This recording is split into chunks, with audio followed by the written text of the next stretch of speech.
पाक फौज ने सहवन में 13 पुलिस एहलकारों को सैलाबी पानी में डूबने से बचा लिया है। पुलिस की सैलाब से मुतासर अफराद को बचाने की कार्रवाई के दौरान कश्ती में सुराख हो गया, जो डूबने का सबब बना। पाक फौज के दस्तों ने 10 किलोमीटर तक का सफर किया और तेज रफ्तार कार्रवाई करते हुए एहलकारों को अहम अशिया के साथ बचा लिया। उसके अलावा 12 मकामी अफराद को भी रेस्क्यू किया गया।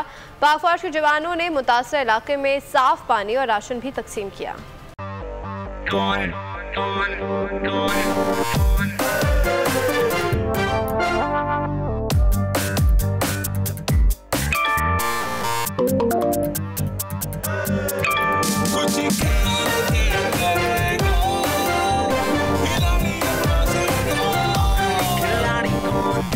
यहाँ सबको सब कुछ चाहिए, फेम और पैसे,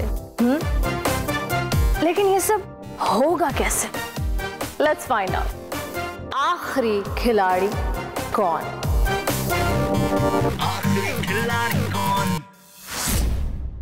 सबसे ज्यादा व्यूज, सबसे ज्यादा रील्स और सबसे ज्यादा रेटिंग के साथ बोल्ड अब भी नंबर 1 पोजीशन पर बरकरार।